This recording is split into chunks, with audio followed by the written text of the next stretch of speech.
Excuse me, Seth Rich with the DNC.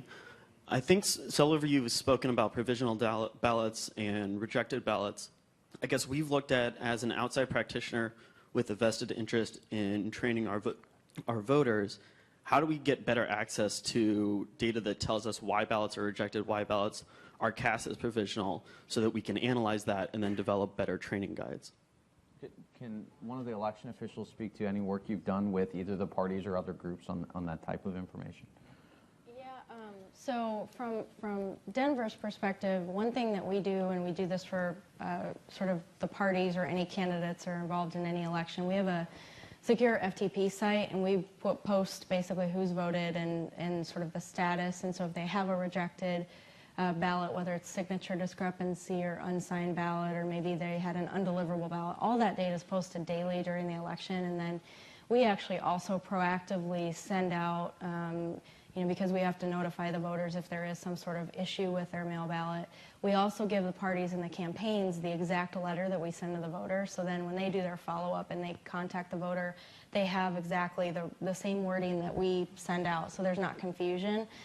So we've found that actually giving more information and being more upfront with that data with the entities has been much more effective for everybody involved, instead of sort of holding it back. So we've tried to put it out there.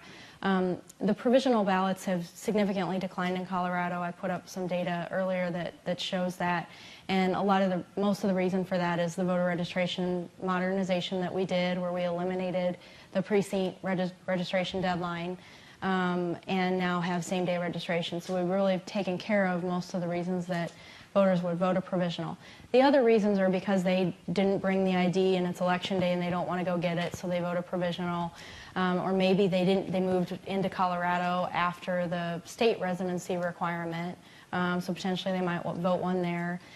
So there's very few reasons now why someone would even vote a provisional in Colorado, and if it does get rejected, it could be maybe they haven't gotten off their felony status yet, or one of the other kind of pretty straightforward reasons. So I think sharing that data, analyzing that data, and involving the parties and sort of the entities that have an interest in that to get them that data, and then talking about it collectively and working together on training and communication tools for doing that are all very important.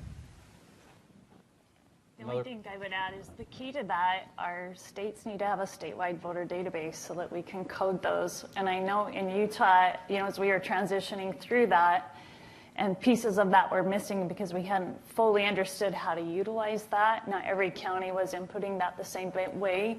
And EVES was a good way to showcase that so that we could make that change. So we've got to make sure that all of the states, as they implement that, teach their counties how to report those similarly, and it makes it, like Amber said, it becomes a very automated process. The other alarm going off in my head is if we have a common data format for these voter registration systems in other places, it's very easily reportable and collected in that way as well. I think the one difficult thing on that is every state codes provisionals differently. So like Colorado, it's not just accept and reject. There's a whole list, and that's going to change by state. And so I think getting to a common format for that too is going to help, just from a national perspective, communicate that information effectively and provide better training. If that's possible, if states could collaborate and come up with common ways of that being reported, it would be very helpful. That's the end of our time. I want to sincerely thank all of you for sharing their information. There's actually, Pew just released the panel performance index, and this panel actually scored #1. So congratulations to all of you. And it's lunchtime. It's lunchtime. So thank you all. We'll be back in 1 hour. 1 hour.